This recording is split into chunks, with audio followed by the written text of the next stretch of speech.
Welcome in, everyone. Thank you very much for coming on to today's show. Again, we have another special type of guest in a sense of a lot of the times up until now, we've been bringing on students or people who've recently entered the workforce who have gone through whether it's university, trade school, or some kind of schooling. And in this case, we're going to the other side of the classroom in a sense. And we brought on another professor, a Dr. Ed Prather. How are you? Good. Good to see you. Thanks for coming on. For those who don't know, Ed and I have known each other about a year and a half ish. He was kind of the reason I got back to going to the University of Arizona when I was going to do that whole astronomy professor track. And I was at Utah. I was sitting there wondering, where should I go? What would be good for me? I need a different school that has an astronomy degree. And when I found the Center for Astronomy Education, eventually found Ed's email. We chatted it up. And long story short, we've been interacting in some way, him mostly as my mentor and helping me realize, yes, you want to do this. And then later, maybe you don't want to do this. And now being on the academic advising track, I thought it'd be fun to have your perspective on things. Yeah. Yeah. Well, thank you for inviting me. Sure. For those who don't know you, what kind of professor are you? What's your bag? What makes you you if you had an elevator pitch? Yeah. So my area of scholarly work is research into how people learn science, and in particular the disciplines of physics and astronomy.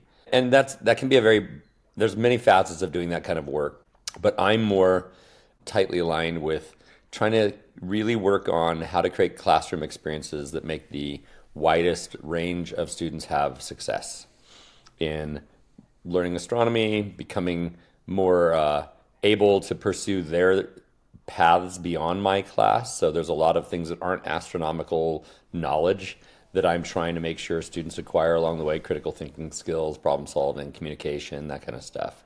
And so I do research on where they're struggling with particular topics in astronomy, how to create better educational experiences in the classroom, that kind of a thing too.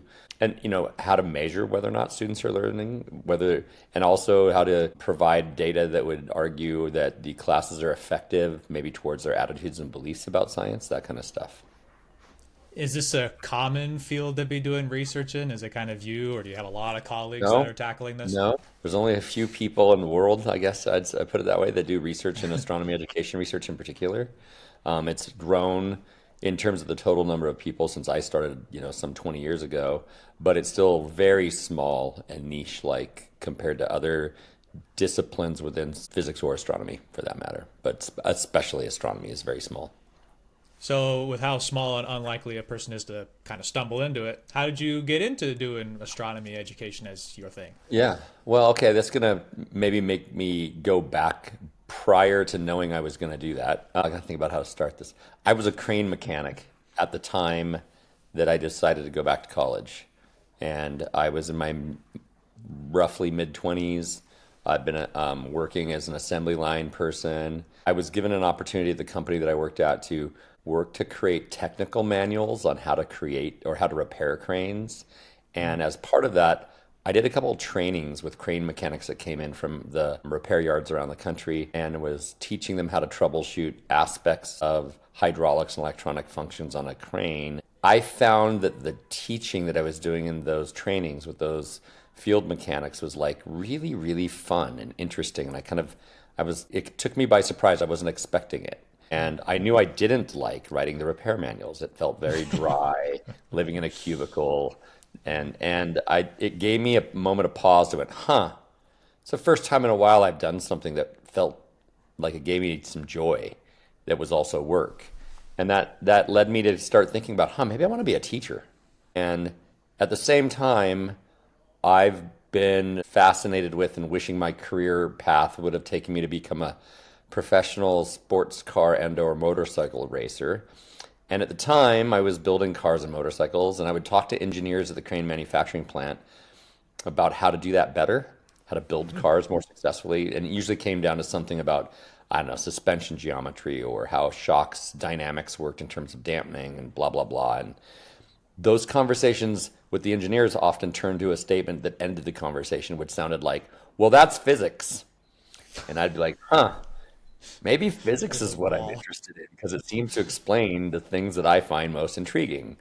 So I started off at a community college in the area I was growing up, Seattle, Washington area, and I went through the first 2 years, got an associate's degree, which did a bad thing for me, which is it took every possible other class I might take, and I've already done all those. So I don't have any electives, I don't have any general education courses, I don't have any things in distribution of courses outside of my major, and I haven't really taken many classes within my major. So when I started at the state university, which I transferred to, I had nothing but physics and math left to take. And it's hard to build a schedule of physics and math when you haven't had any really. So I ended up often taking 4 and 5 physics and math, 6 physics and math classes over and over and over to try to get done because I was also in a hurry because I was also older than everybody else. Here I am with freshmen and I'm, 7 years, 8 years older than them. And I'm come from a blue collar background in a family where people don't really go to college much. And I really didn't know the nature of the game. And I was like, well, I'm going to become a, high school teacher. I get through these classes. It'll all work out. And I just had some blind faith that it'll all work out. And I didn't know that the University of Washington was the birthplace of physics education research, a brand new field that was just starting out right when I arrived, or a little before I arrived. The very first PhDs in that field were finishing up and or happening while I was an undergrad in the program at the University of Washington's physics department. So I was in a generation of classes that were being experimented on in terms of how to teach physics differently. So my recitation TAs were the PhD students in a new PhD program on physics education research. And so I was experiencing active learning in my first ever physics classes. And I became friends with a couple of the TAs in those classes. I'm still colleagues with them today. Those same TAs that were in those classes are some of my colleagues today. And it just became clear this is interesting. And I'm drawn to it. Like in my own little working group in my recitation, I would like lead discussions with the other students and try to figure out how we could, engage more deeply with that. The TAs in the class took me aside and said, hey man, you might want to do this. This is something that you seem really interested in. And I'm like, I love this. This is really cool. And so I became one of the first undergrad peer instructors in the University of Washington's physics education group. And so I started working with the grad students. And one of them got their PhD, and he got a job at the University of Maine as a new professor in one of the first ever physics departments to hire somebody into a physics education research position. So he's one of the first PER professors to leave Washington and go to another place and start a new physics education research program. And he tapped me and said, hey, you should come with me. I can give you a research assistantship full ride into grad school. You can get your PhD. And I'm like, what's grad school? I don't know anything. Like, I'm really dumb. And so I went on to go do that work with him and get my PhD there in physics. And my area of emphasis was nuclear physics. I then didn't really click with the East Coast. I'm a West Coast person. And I was like, no, I need to make my way back to the West. And I was at a national meeting and I saw some folks giving a talk. And I liked what they were proposing, which was to start using some of the methods that we had learned and developed in physics education research to start developing things in astronomy education research. And that field was sort of newer and, was lagging in terms of time behind what physics had done. And they had a job posting and I applied for it and I got the job. And so I got a postdoctoral position, not a professor's position, to move to Montana and start doing work in that field. So upon arriving at Montana State, I came to find out that what I'd actually be working on was, when you're a postdoc, that means you're kind of a hired gun. I'd been hired based on a grant that was already funded, and they were looking for somebody with, science and physics education and astronomy background skills. And I had all those. I actually, at University of Washington, I double majored in physics and astronomy because I found out you could get a second degree in astronomy and take most of the courses necessary to satisfy your outside of physics course requirements by taking astronomy courses. And I was like, oh, look, that. I only have to couple more and I can get an astronomy degree. That sounds cool. Never thinking I would ever use the astronomy background stuff. Oh, okay. Never planned on it. Always thought I'd be in physics. get my PhD in physics, I've never really worked much in physics since, as much as astronomy since then. It's really immediately from this moment where I arrive in Montana, started to have this astronomy focus. So there's always been a little bit of imposter syndrome that exists today that like I'm not a proper astronomer. Yeah, I got a degree in it, but really most anybody who's teaching and working in astronomy has a PhD in it. They went a lot deeper than I did as a student at least. So I arrived there and the project I'm going to work on is to create an online course, which I knew nothing about, for teachers who needed master's credits for their accreditation, continuing education accreditation. So it'll be an online course for teachers on a topic called astrobiology, which I had never heard of, and I know no biology. And I'm very concerned. And so that's sort of the beginnings of my working in astronomy. And I'm now, kind of working to develop an online course. And again, I don't know what that is, and I don't know the technology. And I just, started reading books about astrobiology. I started trying to develop my background knowledge, did a little bit of research into what was known at that time, which is basically 2000, about teaching online, which is not very much, and I developed an online course in astrobiology. And, that course went on for many years, and it led to a book that we wrote. I did this in collaboration with an undergrad student who was wanting to do science education research with that group at Montana. That young lady was working on biology education. And so she was the biologist and I was the astro and physics person. And I was sort of advising her because I'm the postdoc and she's an undergrad, when in fact it was two people really struggling to survive. And that person's Erica Offerdahl, and she's a professor and has made a career for herself and a huge name for herself in science education research. And it was that was sort of her beginning. And she and I have been colleagues, and she's one of the authors on that book with me because she works so hard on developing all of it with me. So it's just one of those cases where it's always sort of became clear to me from this beginning that my whole career was going to depend on the help of others. Whether it was the beginning at Washington and having the graduate students tell the professors in this new field, hey, there's this undergrad that we've met in our classes who we think should come into the group. That was them sticking their necks out for me, and then, somebody taking a chance on me to hire me as a postdoc into a field where I clearly didn't have the background to do it, but they're like, I think you could pull it off. And, I worked hard, and I did the same for Erica along the way. I'm like, you're special. You're going to be very successful at this. How can I help you be successful? And, that group, members of that group went from Montana to start doing work at University of Arizona. And I went with that group down there, and Erica came with us, and a bunch of us moved down to Arizona. And it was in that time that I started to kind of carve my career out. I was still a postdoc.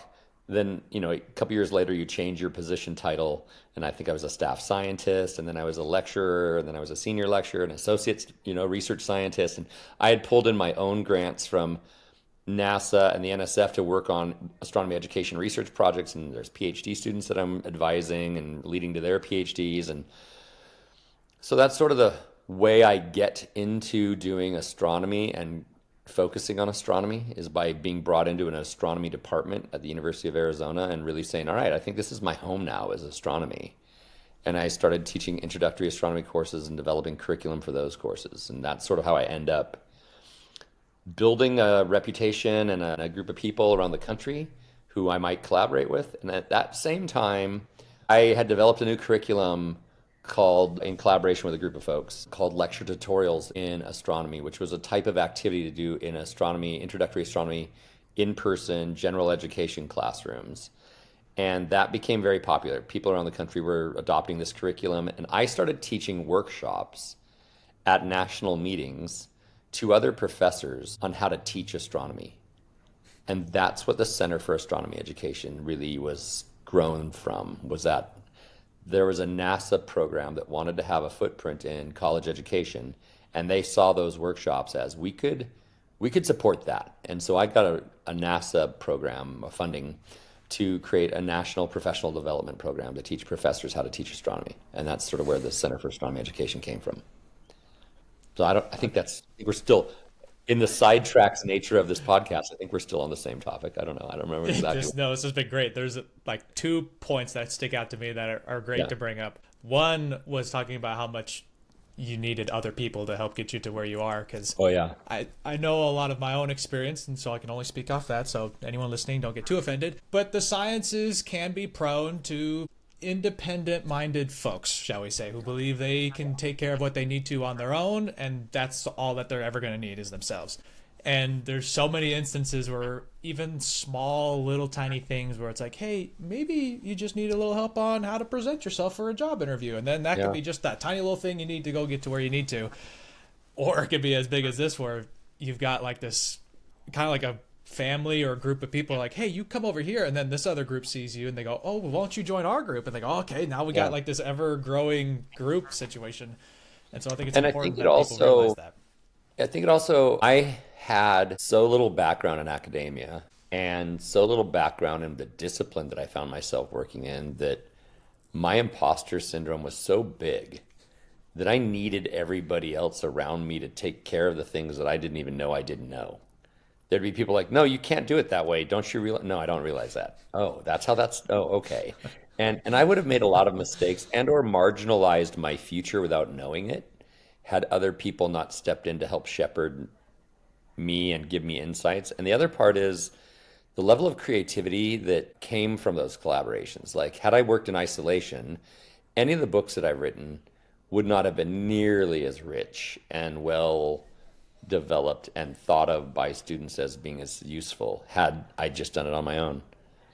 The nature of working in a collaboration really, this is where diversity is really at the core of what efficient, high quality research and or any enterprise really is enhanced by having this diverse group of people working together and sharing ideas and challenging each other. And I've just lived in that space my whole career, and it's been wonderful. I couldn't imagine trying to do this by myself.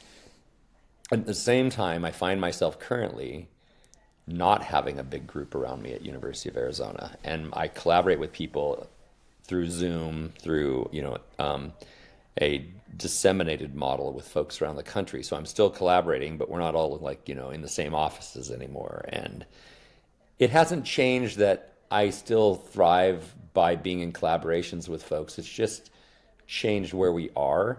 And so kind of going forward, I think as you put it, like, it's not it's not clear to me how academia persists in terms of some of its old models and some of the new versions that people are becoming more accustomed to. I see more and more young faculty members demonstrating that this can be done asynchronously and this can be done from a distance model. And you don't have to all be at the same school. And as a result, I think the collaborations are going to be different and maybe bigger and maybe better. I don't know. I don't know exactly. Because there have been camps in the past where it's like, we're the blank university's version of doing this, and you're the blank university's version of doing that. And it becomes almost tribal.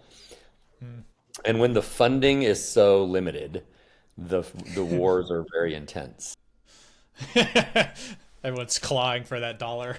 Yeah, and I think there's just a little bit of that breaking down and people being more wide in their field of view of how opportunity and collaboration should happen. And I think that's a good thing. I'm glad you bring that up because I think some people might be kind of worried with the modern technological age and education, and that with Zoom and asynchronous, if you're not physically there, you're not learning as much, and there can be all these negatives in people's minds, but it doesn't seem like it's not all cloudy skies. Yeah, I think I have both opinions. I'm too opinionated. The aspect of in person is something I will always advocate for, whether it's my classroom with students or my professional development workshops with faculty. When I've been in situations where I've tried to achieve the same things in an synchronous or asynchronous environment online, I think there's things that are marginalized by that. Now, there's also things that are enhanced by it, which is reach and how many people you can have access to these things. So there's also a tremendous plus, but the quality of the human-human interactions suffer in those environments. One of my workshop programs is 4 days long. It's like 10 hours a day. It's in person working in groups. You just can't emulate that online. It just doesn't work out. So anyway, but at the same time, I don't feel like we've kept up with what's possible to have done online with the learners that we have. We're still doing things that are sort of, I don't know. I guess I see a lot more potential in the use of technology in education than we're currently using. And a lot of that comes from funding.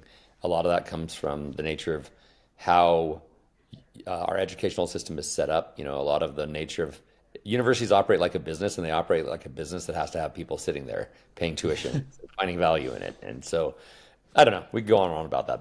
That's another kind of thing though. Yeah. Can you give like one example of some like unused potential of technology that you see? Video would be a great example. You know, cell phone use. I don't, there's so many. Okay.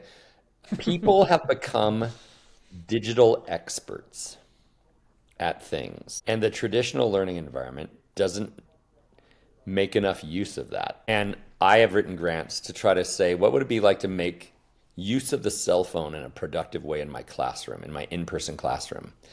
And we can't get funding to do that. And the review panels will often say, well, there's a digital divide between people that are in different socioeconomic groups. So if you start to make these things, and I'm like, you haven't met my students. Look, I'm right next to, I live in an area that's a minority serving institution. There's nobody without a smartphone in my class. There's just things like, then if you imagine, well, we went to an online course. I haven't been able to create the kind of educational resources for which an online course could do that my in-person class can't. I don't have a production studio that can make high enough quality educational experiences using video and different kinds of online tasks and feedback that are almost game-like, using like I'll say 8-bit game theory, not like immersive. I'm going to be on a quest as a the wizard, you know. Well, why And not? yeah, but that whole area is also something that I propose grants for and can't get funded for, and so we're behind in what we could have been doing online, is the way I look at it, because of the lack of available resources and funding to do that kind of work. So we tend to do PowerPoint online and lecture online. And then we try to use Zoom breakouts to do interactive activities as if we were in person together. And all of that's marginalized compared to what it might be able to be. So that brings up, I guess, a good thing for me to know for anyone else that's sitting there like, okay, so you do all this research. What have you learned as far as what are the modalities? What is it about your like lecture tutorials and such that Yeah. seem to be the key parts that people respond to positively in some way for their learning? I should have a lot better answer than what I'm going to give right now. I'll just say there, there, I this like is the a long preface. thing.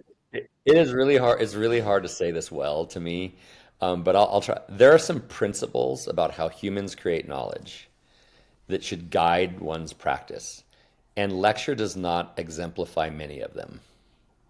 So what lecture does do well, and we have research data that supports this, is if you don't know much about a topic at all, like you don't have any of the background ideas about it, lecture is pretty good at efficiently giving you some of the background knowledge about a core set of ideas. Like, I don't know the names of things. I don't know what the physical laws are that pertain to this system, blah, blah, blah. You can lecture about those things. But if you want somebody to develop any kind of greater understanding, which we'll call more expert-like ability and thinking, or fluency with that discipline, it's going to take a lot deeper intellectual experience to get beyond the declarative nature of the names of things, so that you have a functional understanding and you can operate with information with multiple representations and multiple kinds of tasks and really start to have expert-like thoughts about the discipline. And to do that, people's experiences need to be such that they're intellectually engaged in generating knowledge that they generate. So, active learning strategies, those that make students actively intellectually engage in generating new knowledge, literally making their synapses and neurons fire in patterns that are new thoughts, don't happen too much while just listening. And they're going to have to struggle. There's going to be an intellectual difficulty they experience and have to kind of work through. It's not always the easiest thing to have a group of people in your class and orchestrate it such that they want to stay there, come there every day, work hard with you. You know, you start to become an educational coach more than the disseminator of expert knowledge. And then you have to have tasks that are structured so they're accessible to the learner and their current knowledge state, and challenge them at just the right level with a task that is enticing for them to do, for which they might have to put themselves out there and almost take a little bit of a risk by making a prediction or something, and then try to work with somebody else to explain their thinking about why what they believe might be correct. That's an emotional thing they might not be comfortable doing. And you have to make a classroom for which that is looked at as valued and thoughtful and worth having happen and productive. And, so I could go on about, how you have to scaffold activities, how students prior knowledge needs to be incorporated, how social dynamics have to become norms of the classroom that they embrace. There's all sorts of things that are all woven into the tapestry of making a well executed and a well functioning active learning classroom. And that's what the workshops that I run are about, is how do you actually do that? Because faculty are never taught that. Most faculty spent the majority of their time in classes where they were lectured to. And so, they don't know they're not experts at educational design. They're not experts at a lot of things that are the educational enterprise. They're experts at their discipline. And so that becomes one of the big things to try to demonstrate. So what's really awkward is you can provide them research evidence that demonstrates that using these other methods can lead a population of students to know more about the discipline that faculty cares about. Your students will know more astronomy, be able to do harder solving of problems, think about things in a more critical way, deal with data in different ways, but you can show them evidence. If you use these and yet their default is that sounds like hooey, or that sounds like hard work or something, and they're just like, no, I'm not sure. I'm not sure about that. And so it's a challenge. I don't know how much of it is like you talk to other professors to get any feedback in that regard. Do you know if it's like just a habit thing where they're like, I don't want to have to worry about anything? Is it to a lot of them that education's kind of like the side gig that they don't want to deal with? I think there's everything you could imagine, from it's emotionally difficult to be in that environment. I'm afraid, whether they want to express it or not.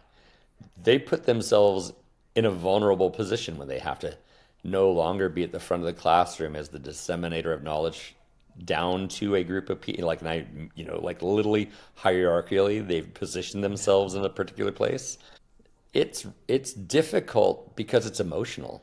What's going to happen when you're challenging your students in real time and they're struggling and they're asking you questions and you're seeing that your way of trying to help them isn't work? It's challenging. Like, there's a whole other skill set involved here that you have to be good at. And let's just say maybe not everybody is going to be good at that who's good at doing astrophysics. So maybe there's even something to be said about everybody shouldn't be teaching all the classes. I've had this discussion about how there's probably some faculty who would be very, very adept at teaching the introductory and first year, maybe up to second year classes. Like, that's the domain we should let them be focusing on, because they're able to foster this kind of learning environment. Where we have the greatest loss in students leaving the discipline and the biggest challenges to retention. And they could really, if you have folks who aren't capable of doing these things, who are doing things that are known to not help students, which I also call harm them, then you might expect that you would have a greater fraction of your students leaving. And as it turns out, that's what the research shows. Active engagement instructional strategies decrease the number of students who leave, and they increase learning. But that means that the opposite doesn't do that. Now, as you move up the discipline and you get to courses that are maybe at the senior level, maybe courses that are much more tied to research, much more tied to activities of the discipline that are at an expert-like level, it maybe becomes the case that those faculty are more aligned with the curriculum now. And it's much more about the discipline focus. I don't know. I don't want to say faculty can't teach. I'm just saying some don't belong at the introductory level, probably. We've all experienced multiple, Yeah. whether it's high school or college, to where it's like, don't know how you got to be here, kind of thing. And like, Yeah. how are you teaching? It's like, someone needed to. And you also have to think about how, as a university, this is not true of all colleges, but at R1 universities, you're being brought in because of your research abilities. Yes, we care that you can teach well. Yes, we know that you're going to do some kind of scholarship or work that's in the service to the university or the public. That's all important, service and teaching. But at the end of the day, You got to be a top-notch researcher. And a lot of those top-notch researchers aren't also focused on their educational abilities when they start. And then a couple years in, they kind of start to realize, oh, I kind of want to do that better. And then I find them in my workshop. They start getting those reviews and they go, well, these hurt. I don't like these at This all. is not going well. Yeah. So I guess that brings up a good thing that my next question would be, I guess first we'll start with the professors, others who might wake up and go, hey, I might want to learn better how to teach, whether it's in astrophysics might be the best that we could speak on, but if we can speak vaguely on that, Yeah, great. all disciplines have folks like me in them, almost all Okay. disciplines in science and STEM. And that means that there's likely a professional society meeting in which somebody like me is holding a workshop. That's true of many disciplines that I know of and folks that I work with. So that's one way to kind of get there. There's often and if not at a particular professional society meeting, they've created, say, a summer institute that you can go to, kind of a thing where, Yeah. you can get that experience over the summer and travel to we hold ours at the American Center for Physics. That's where we hold our workshop every year. So physicists and astronomers from around the country come to this special place. It's, at the center of what happens in their discipline, The and the physics holy workshop happens. land. Yeah. Do you have any insights for like students who maybe they just have a long line of professors who have been nowhere near a workshop like yours and they're dealing with just lecture type learning all the time and they want to know the material, they want to get better at it? Are there ways that they can do it without having the professor teach in those modalities that would I be better think, for them? I'll say a couple things. I teach, and we don't hold office hours because that sounds horrible. Why don't you come sit in my office for an hour? Ugh. And it's not even clear that that was to help What's you. it It for? sounds like a penalty. Like, like you're on the playground and you got to go stand against the fence or something. And so my mom was the playground lady, so that happened to me a lot. Anyway, so the we reframed our office hours. We don't hold those. We hold free help sessions.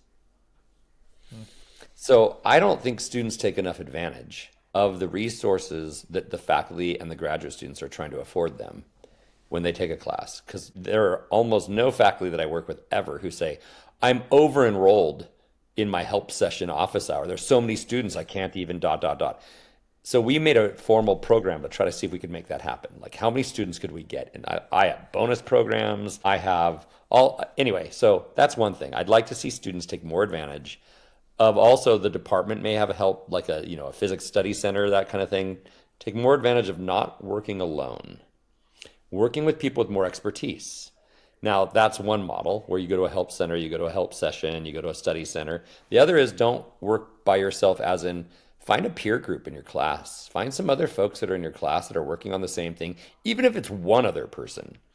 The nature of working in collaboration with another person will help you understand what it's like to work with another person, a skill you might need some help with regard to your discipline. You may never have thought about how all the times you're playing with your friends doing stuff is one kind of collaboration, but what's it like to do it around physics? It changes things. And also, two minds can be better than one. More than that can be even better than that. Like, I made a study group as an undergrad so that I always had folks I could work with, because by myself, I really would get stuck. I'd start to have negative thoughts. I'd start to think I can't do this. And I would really, really not succeed as well as I did when I had a study group. And we would just meet by a whiteboard in a place we could find to schedule our time to be around each other. And we'd sit at a whiteboard and do homework together and grind through the problem sets or the lab write up or whatever it might be. And the conversations that people have in that environment is active learning. Or you just kind of created a tutorial for yourselves that you self-create. Well, here's the problem. I think this. Wait a minute, you forgot that. Shoot, yes, I never would have thought of that. That happens in a rapid, efficient way that doesn't happen by yourself. I want to say that because that's really important. It's efficient. You have limited time. When you work by yourself, you spend a fair bit of time not being as productive as you might be working with other people. And some people think, no, it's just going to be too many people. It's going to be a waste of my time. It doesn't tend to turn out that way.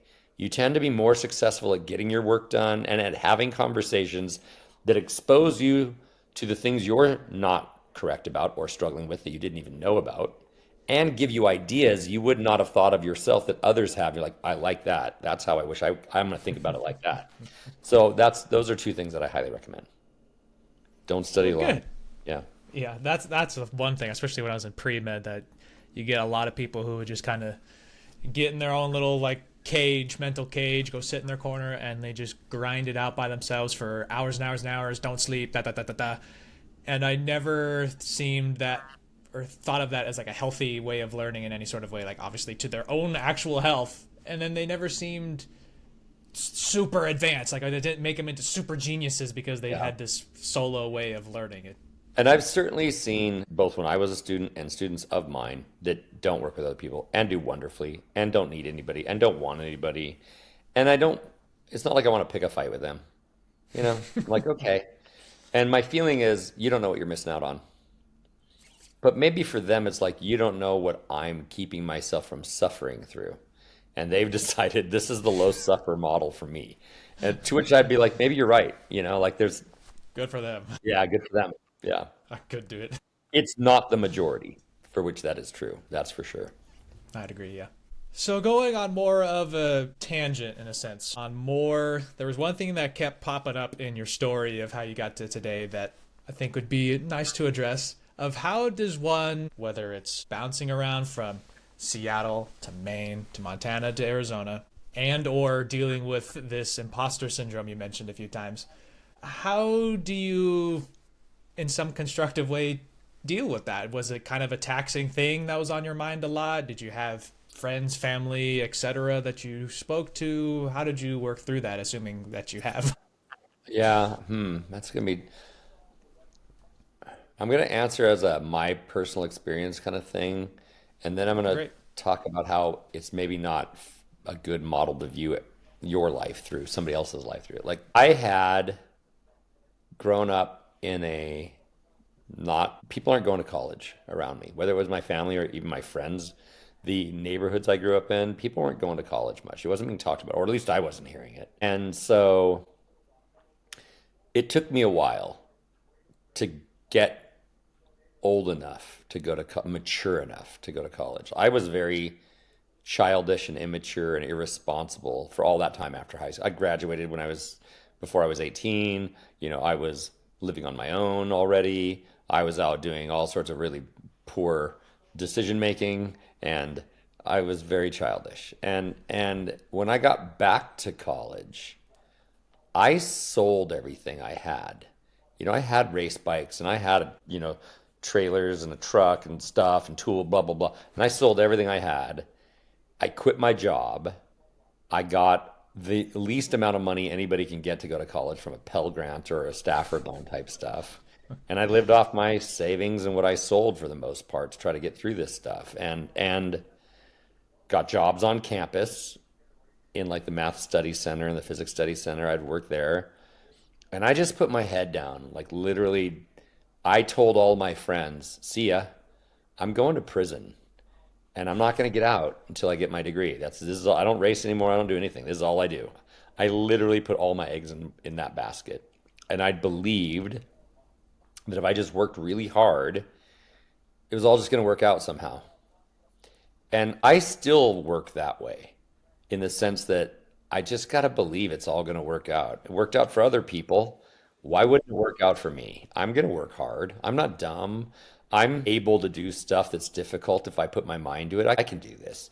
And I was just super, super dedicated to that path because it was like, this is it. I either succeed at this or I'm on the streets, man, or I'm going back looking for a job. And in whatever field, I don't know what I'd do, because I didn't get a degree probably because I left. So I was really dedicated. And it sustained me in the sense that each semester I'd get through some classes and I'd get grades that weren't bad. And I'd be like, all right, it's one step, man.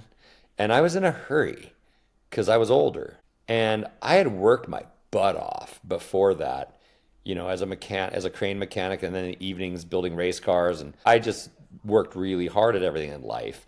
When I got to school, I'd put in 16-hour days. 7 days a week, no days off. I would just work. I'd go to the campus and not leave and do my homework in the study sessions. And like I said, this isn't something most people probably want to do with their lives. They would have balance. I had no balance at all. I was out of balance, but I was dedicated. And the same went for grad school and even into postdoc and as a young, non-tenure track faculty person. I would work as many hours as it took to get whatever I thought needed to get done, and challenge myself to kind of make a future happen through my sheer dedication and will. Like I'm just going to get there somehow. I don't know why I'm built that way or I think that way, right? Like it could be that it's because I have a blue collar background. So I've spent a lot of time putting in long hours, working really hard in jobs and not getting much for it, or just realizing if you don't work, you don't eat. You don't work, you don't have a place to sleep. And I just had that kind of attitude about academics, So I also wasn't gifted or exceptional in any way at it in terms of a raw, like, mathematical ability or something. Like any A's I got, I realized I'm gonna have to work really hard. And so it kind of fit. Like, all right, well, that's what it is. Here we go. And what I see though, one of the questions I ask, there's two things here about other folks and their way to get there. Like that hard work led to my ability to give a good talk about really, really exceptional research that I'd done, that I understood how to sell at a national meeting to a group of scholars who were there to hear about new research that was happening, which made somebody go, that's really interesting research with really great results. What's that all about? Like I wouldn't settle. I also had a little bit of I'm a competitor. So I wanted the best research I could bring to a conversation. I wanted it to stand out, and I wanted to stand up in front of a group of people and go, this is amazing work I've been working on, and be proud of it. And so I had a lot of pride in my work, which is to my own fault at times. Like that pride nature thing is kind of weird in how it can motivate you to do things that you feel good about, that you want to share, but it can also be kind of ugly to yourself and things. So, I mean, it's weird. But I say all that because I knew what I was working towards.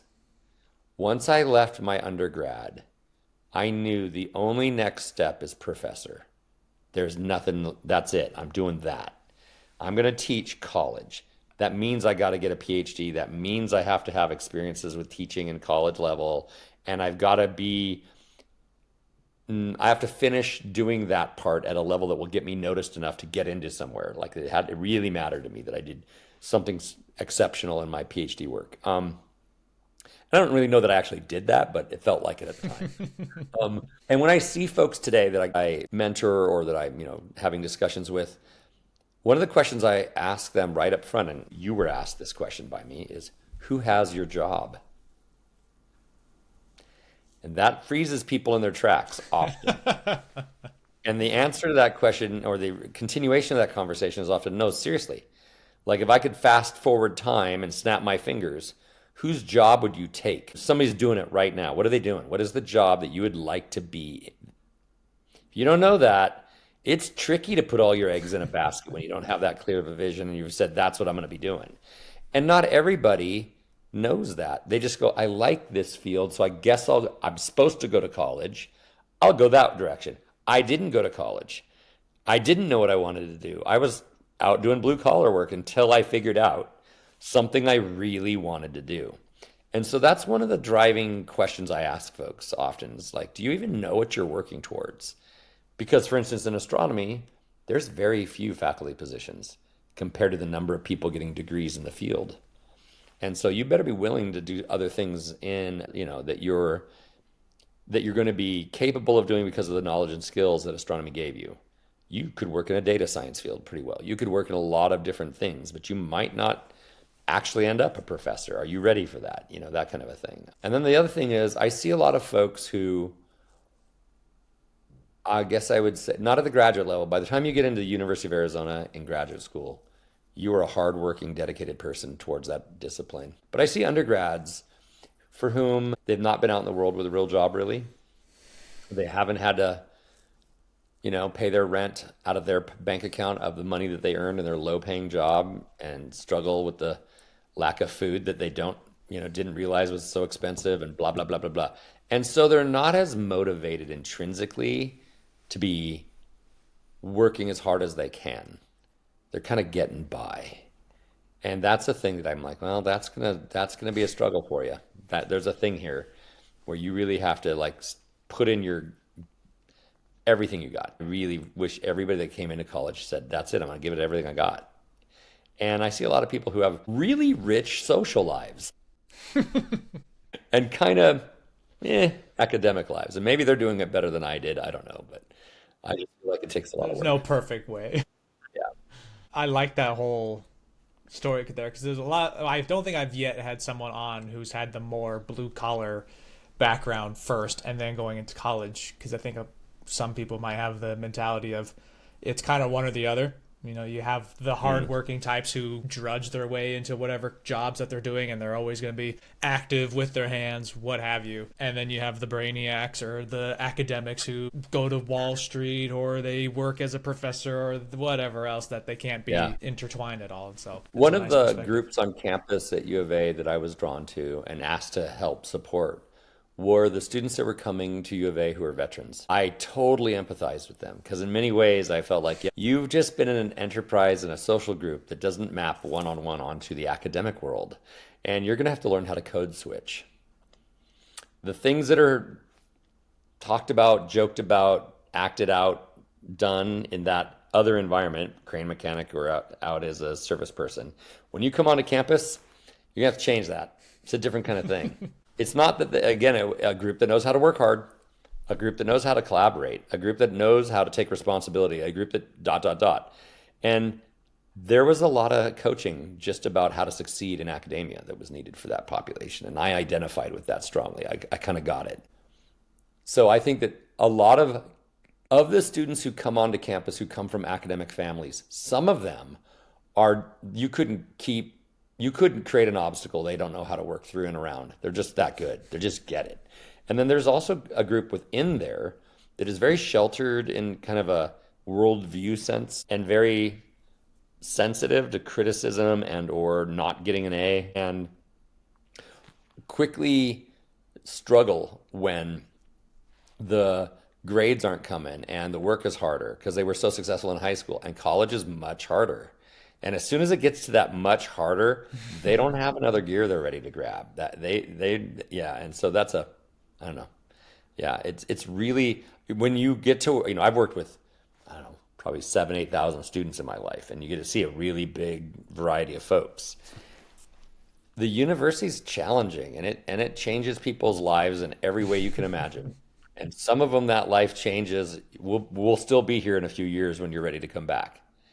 You know, I've gotten letters from students over the years where I've had a very frank conversation with them about their intent and what they're really dedicating to their path. And one of the guys like, I left. I went off and I worked in sales and did blah blah blah, and then I came back and I'm finishing up my PhD in medical engineering and I'm designing new blah blah blah blah blah for heart valves and da da da. And I'm like, yes, there you go. It happens. People can leave and come back. And I think that, there's just our country has this nature of acting like people must go to college right out of high school. And I'm not sure that's a great thing for a lot of students. I think they'd be very well served to go work and have experiences in the regular world, gain a lot more perspective and insight about themselves and about what they might care about. And then all of a sudden, there might be a lot more clarity about what direction to go when they come back to college. I agree. Yeah, That's tough because that's the biggest thing is that you have to get to a certain age, which is different for everyone. It could be 14, it could be 34 when you kind of yeah, yeah. wake up in your body more or less of being like, oh, I know what I like or what I need or what's important. And if that doesn't happen at 18, 18 to 22, whatever, college is tough because you're Yeah. sitting there with, why am I doing this? What's the point? Or I'm just gonna do it and we'll figure it out later. And then you have to, backtrack and fix everything, and tuition money's out the door no matter what. So you're kind of And like, oh, you're there goes those. I often say you're burning two precious resources, your time and probably somebody else's money. And they may not want to pay again later. You might. This is your one time that it's pretty cheap. Well, I want to make sure before I get to the last big questions that I round you out as a person. Oh, And I can ask this because I know you as you are. yeah. Outside of teaching, outside of the research and stuff, you made it sound like you shut down the garage. You're not working on any kind of motorized blah blah. Oh, no. But I know that's not quite the story. But No. tell me a little bit about the fun rides and such. Yeah, so I have hobbies that involve motorcycles and race cars, sports cars in particular. And I ride with different groups and do different kinds of events. I raced last fall in Mexico in a race in the desert in Mexico and won a 50 over pro class race with a buddy of mine. I just spent last weekend in California driving and coaching different drivers and racers in sports car racing. I was coaching a 12-year-old girl and a 14-year-old boy who were both coming up in racing, and they both won their classes, and it was really fun. And so I build cars in my garage. I have my own race car that I build and help other people with designing and building stuff. And I also do vacationing on motorcycles, where you go and you get on an adventure bike and go riding off for thousands of miles in the mountains and camping off of your motorcycle and all that kind of stuff. So it is more, my identity is much more strongly aligned with my gearhead car and motorcycle person than they are with being an astronomer. I more identify with being an educator than an astronomer in that regard. I work in an astronomy department, but the core person that is me is really much more about the hobbies. And when I retire, I'm not going to be one that lingers at the university No for decades. identity crisis. No, I'll have plenty of things ready to go do. Was it like the thrill? I assume with racing, it's like the adrenaline. Is there a part to the whole thing that just keeps you going to it all the time? Yeah, it's a drug. I mean, it's heroin. There's no way to explain. It's irrational. I have plates and screws and surgeries and upon surgeries in my body to repair it from different accidents I've had, and so it's not clear what it would take to make me stop. And so it has to be irrational at that point. It has to be an addiction at that point. And so there's just nothing else that I've been able to do that felt like that. I think there's plenty of things that are just as fun that I can't do. I had a football injury as a kid where I tore my ACL, my MCL, and I ripped my patella tendon off of my tibia, which is what your kneecap connects to your tibia, all at the same time. I was 12. And that was the end of me playing football going forward. There was no surgeries available back in the 70s when I did this. And so I went without those ligaments and things not aligned or connected properly for a lot of my life. In fact, I didn't get surgery on it until I was in college at the University of Washington, nearly 30 years old. And as a result, all of the things that I was aspiring to do from a sports and competition standpoint were taken away. I wasn't going to play stick and ball sports on team sports, but I could still ride my BMX bike. I could still ride my motorcycle. I loved those already. And they just kind of more became my life than maybe they would have otherwise. And so I just went down that path. And I've still dislocated my knee several times and had 4 knee surgeries, even though it's on motorcycles. Still not going to be a football star. But I couldn't really run fast enough or cut or do any of the things necessary to play those sports. And so I just became aligned with that set of things. Like I said, there's plenty of things I think I would have loved. I would have loved skiing more. I probably would have really loved doing all sorts of different things that involve anything you stand on that has the word board in it. I suck at. I probably like them quite a bit, but I'm just terrible at them. As soon as you put handlebars on it, it just makes sense to me. My brain just gets it. So yeah. But there's been nothing that feels like as raw and powerful and exciting as a motorcycle. It's like owning your own deer. You can go ride it in the forest. You're like, let's go. And it's like, you have capabilities I can't even imagine. Let me try to hold on. Yeah. It's unreal what it can do to you and do for you. It's a dance that you do with this machine. It's incredibly capable.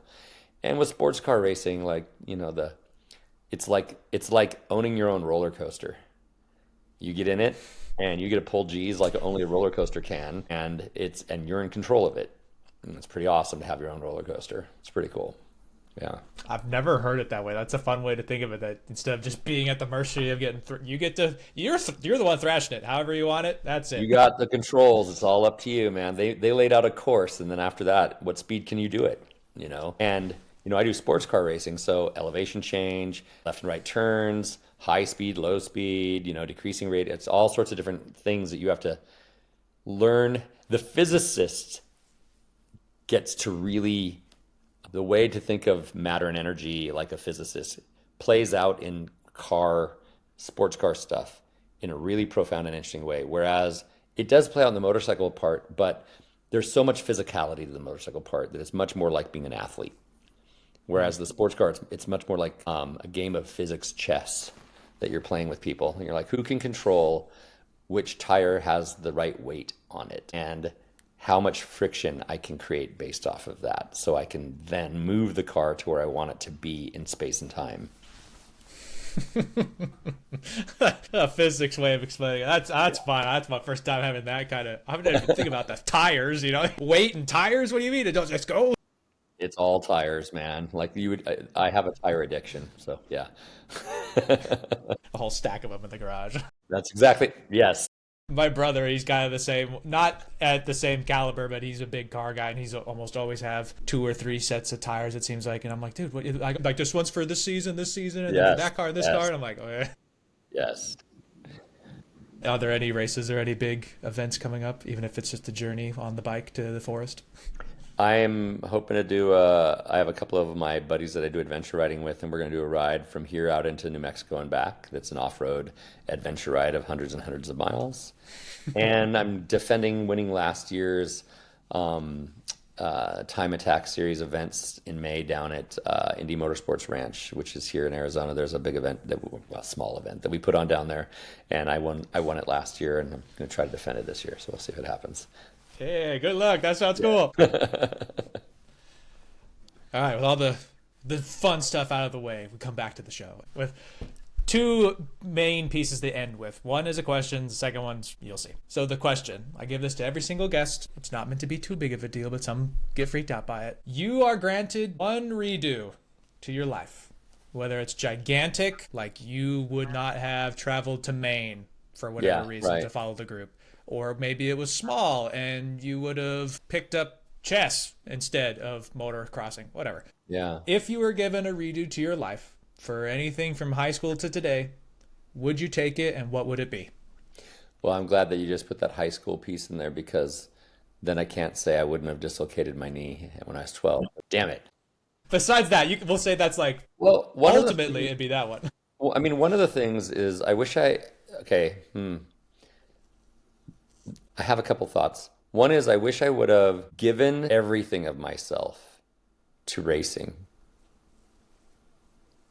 at one point. I was so poor that I was always sort of partially doing it while also being a degenerate and goofing off. I never really dedicated everything I had. When I dedicated everything I had to college, I kicked ass, and it got me where I am.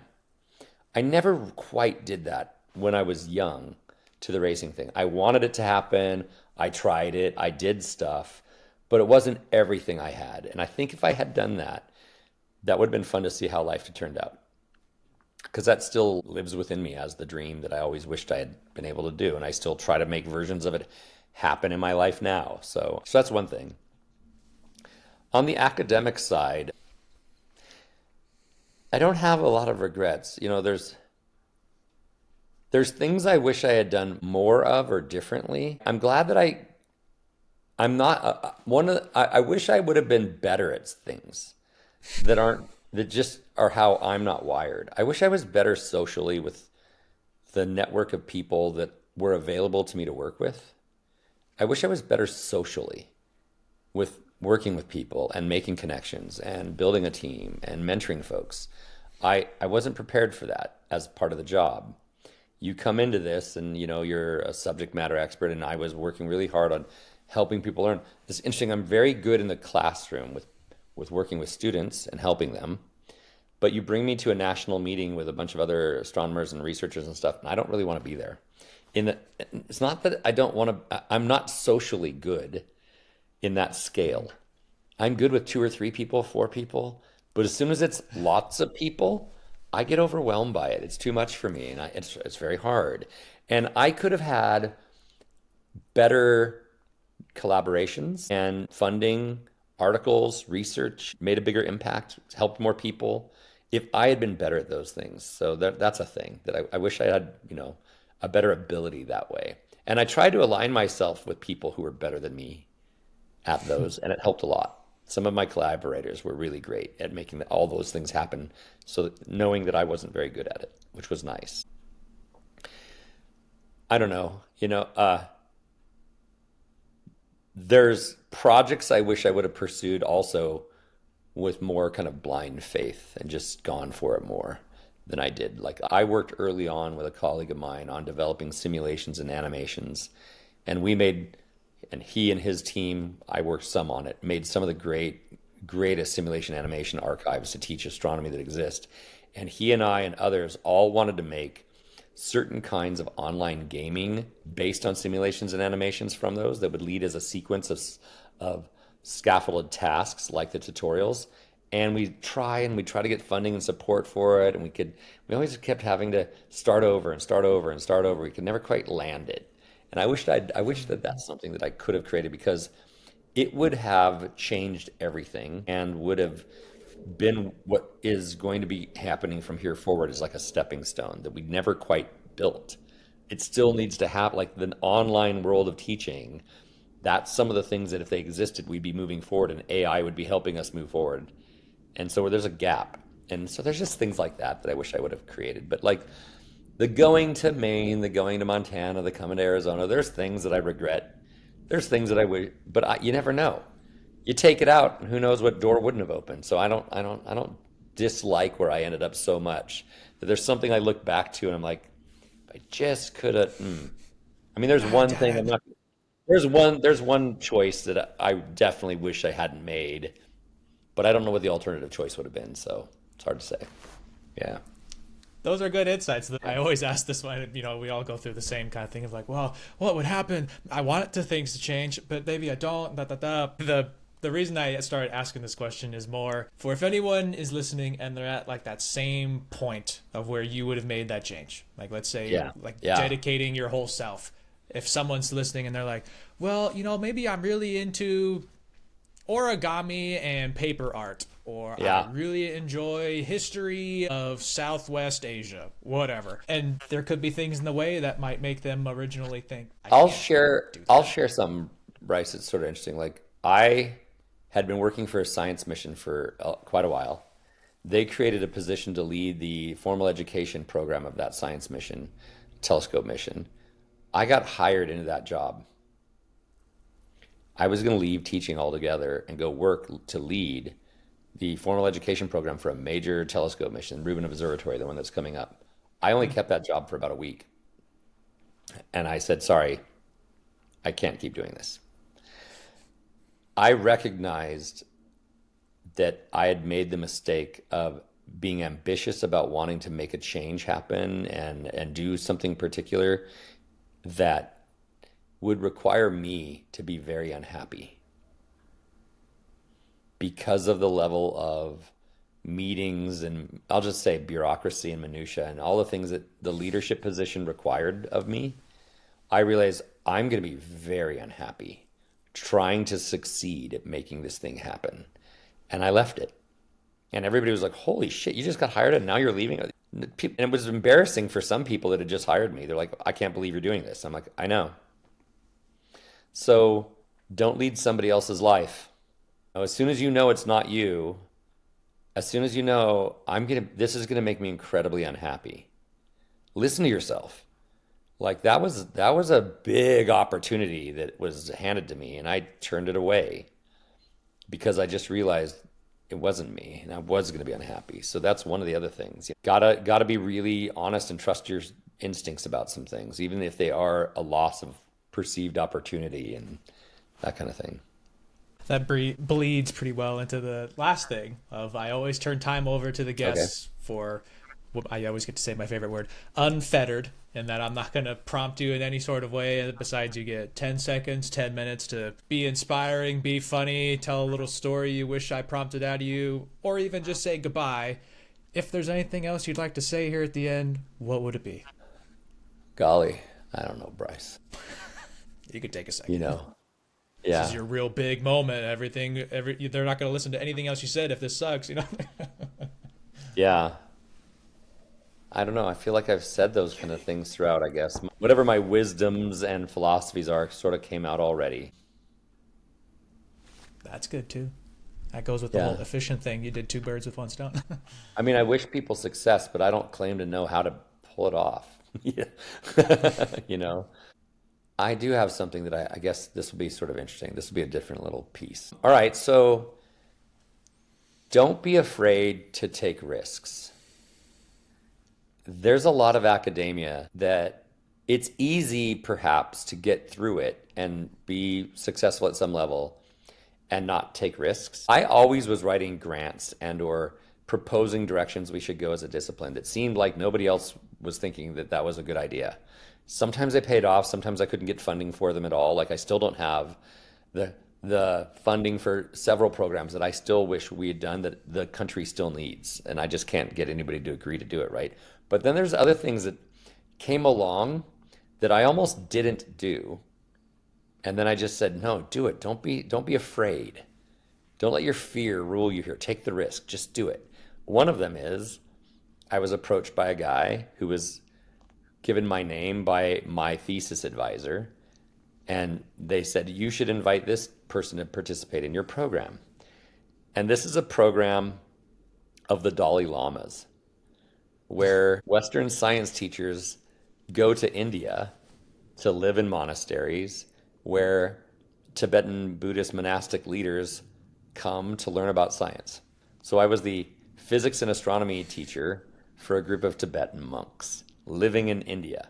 I almost said no because my imposter syndrome was so big. I was literally like, you've got the wrong guy. You clearly Can't do don't want that. me. I'm still a crane mechanic with a mullet from Bothell, Washington. You certainly don't want me. And I had a couple friends go, are you nuts? Go, man. I had never traveled with a passport prior to that.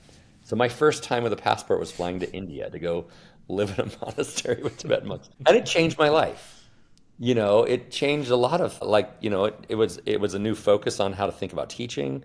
I had to work with an interpreter, working with folks who weren't regular students. These are monks, who are practiced in disciplined learning. And it manifested into a whole change to that program, in which one of my colleagues, Chris Impey, became a regular of that program.